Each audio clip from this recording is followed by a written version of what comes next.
Patty and Jesse here. We wanted to put together a video so we can, help you guys who are just graduating beauty school and people who are just ready or getting ready to graduate beauty school. And we wanted to give you some survival tips on how to survive as a first-year hairstylist. Here at the salon, we love sharing our knowledge with future professionals and other professionals because sharing definitely is something that makes our industry so much better. So I'm going to interview Jessie here. We're going to go over a few questions that we thought might help you in the future. So Jessie, give us a little introduction about yourself. I'm Jessie. I've been working here for probably a year now, I believe. And it's been going really well. When you decided that you wanted to become a hairstylist after beauty school, you graduated, I'm sure during school you had an idea of like what you wanted to do with your career. How did you kind of transform that vision and that idea into reality? Or was it a reality? Like, are you doing what you thought you would do in beauty school? No, definitely not. When I was in school, they kind of prepped you into thinking that you were kind of going to be more of an entrepreneur by yourself.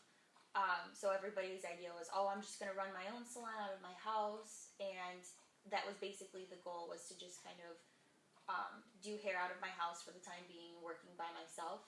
And it turns out that there's such a bigger world out there than just, coming out of beauty school. You don't know anything. So what would you say? Like, is it you just don't have the right knowledge, or you don't know enough to have your own business? Is that what you're saying? Right, yeah. You don't know enough, and you're not prepared enough. There's so many skills that you still need to learn outside of beauty school that it's difficult to start a career off by yourself the second you get out. Yeah. I feel like in beauty school, they only teach you the bare minimum, and they have to teach you what is required by the state. Right. And I feel like things are done so differently outside of the salon and in the salon. When you decided that you wanted to work at a salon after you figured out that working on your own wasn't going to be a possibility at the moment, how did you consider finding the right salon? Like, what did you take into consideration to find the right salon? I looked at all the bigger salon titles, Mario Tricosi, Lisa Thomas, things that are more in the area that I know that are kind of bigger and well-known, and I took into applying there. The only person I had an actual interview with at first was Mario Tricosi, and it turns out that it just wasn't a right fit for you? Right. There's a vibe you get when you enter a salon, and every salon's different, so I was looking for that comfortability, and I wasn't feeling it with that particularly for me.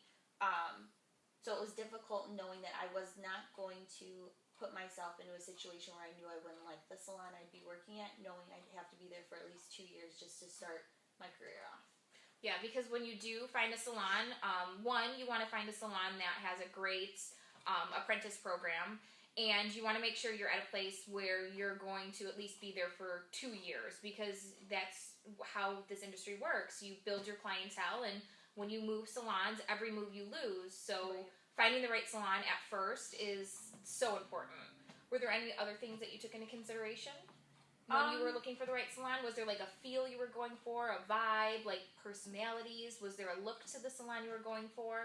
I guess it was more so, where do I personally comfortably fit in? Since day one at beauty school, they kind of teach you that you're going to, I don't know how to put this properly, but that you're going to, have to do crappy work for the next 2 years without actually getting hands-on hair. Being the salon bitch. Yeah, basically. So I knew that's not what I wanted, and I was very, very determined to not get sucked into that, because I knew I'd be miserable. I knew, I wasn't going to be doing that. So it was kind of figuring out where I knew I wouldn't be that, and just finding the right fit in that aspect, knowing I wouldn't get sucked into doing something I didn't want to do. What are 2 or 3 tips that you would recommend or have a future stylist consider or do for a successful interview? Like, what are the things you took into consideration to make sure that you had a great interview with a salon that you were interested in working at? Honestly, just being yourself. Knowing that you're being yourself and not somebody that you're not, dress how you would normally dress, talk how you would talk, you know, be open to opinions, and just know that you're going in there being yourself and not being someone that you're not. Don't walk into a salon and think that every salon you have to be either just like a badass punk, you know, and kind of be that rocky, edgy style. If that's not you, then don't do that. Same with being in a high-end salon where you're being, you know, real fancy and real high maintenance. If you're not like that, then don't apply to a salon like that. You know, just be yourself and you'll eventually find the right fit for you. So find the salon that fits your personality, your style. Right. So after you started working here, and then when you went on the floor, what were some ways that you went about building your clientele? Like, how did you get clients in the door? I'm constantly sharing things on Facebook, Instagram, any social media. I tell all my friends. I started mainly because being a new stylist, I have to have a second job just to support myself financially. Mm-hmm. I started with my coworkers at my other job, and so I would start to ask them, and ended up getting a lot of them coming in, and then, you know, they tell their friends and family, and next thing you know, I'm doing my friend from work plus his entire family now. So would you say that education was a big role too, like continually educating yourself? yeah, absolutely.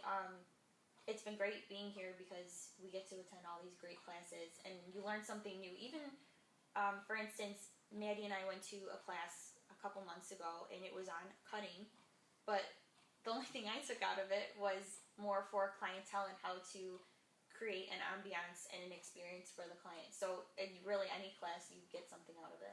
Yeah, because I feel that like having not only the skill set that you have behind the chair, but knowing the business side is so important. Would you agree with that? No, absolutely. Yeah.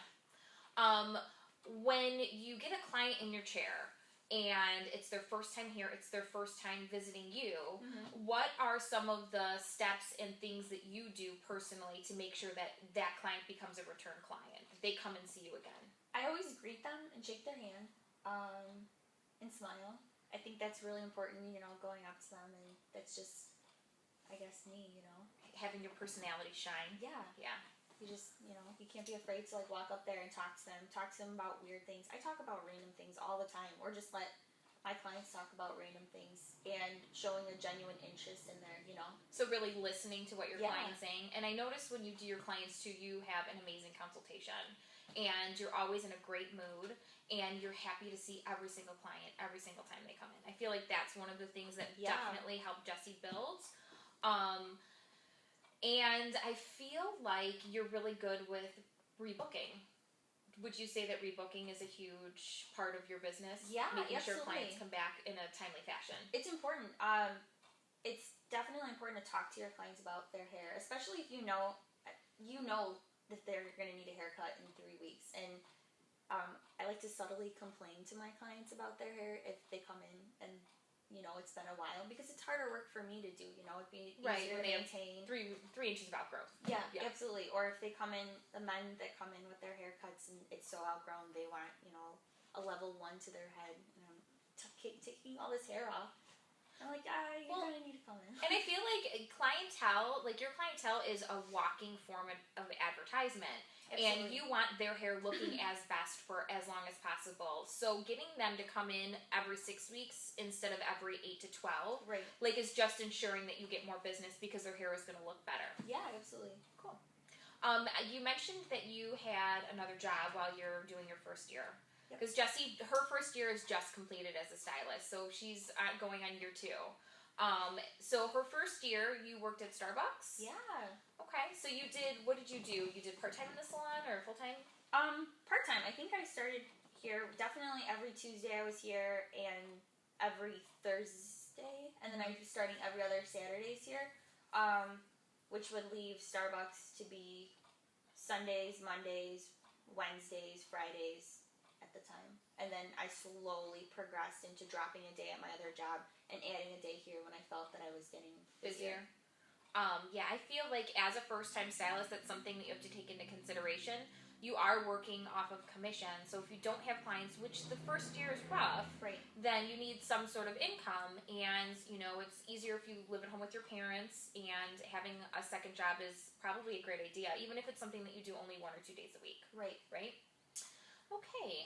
Some trials and tribulations that you went through on your first year. Like, what happened this year that stands out that you felt was a struggle for you that you could express to new people that might help them with their first year? It's hard. You sit a lot.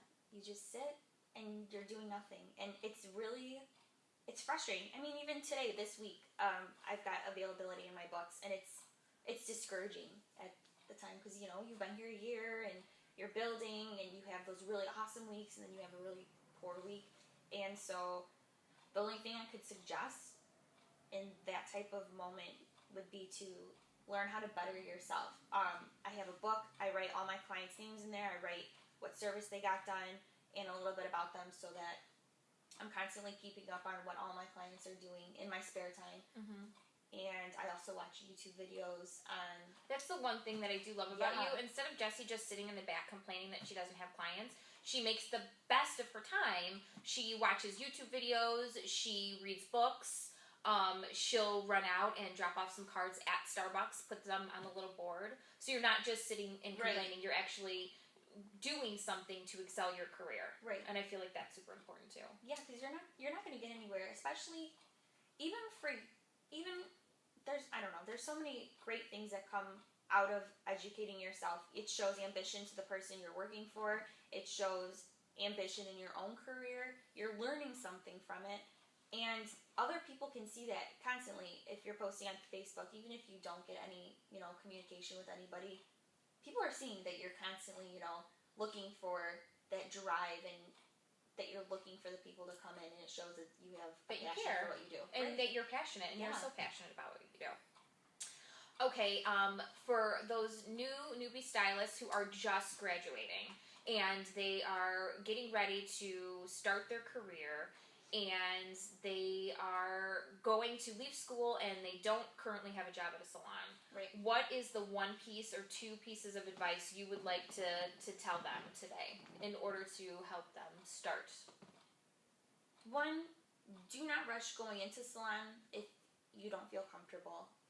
It took me an actual year to find Patty, and it was out of randomness from a Starbucks customer, actually, that knew Patty. So don't rush or feel like you have to rush into going into a place, especially if it's not for you, because you'll find the place. You just have to take time and patience and really invest yourself, because it's an investment. You want to be somewhere you feel comfortable and that you're going to like, because you're kind of stuck being there for at least 2 years just to build your steady clientele, So you want to make sure it's somewhere that you'll be and enjoy.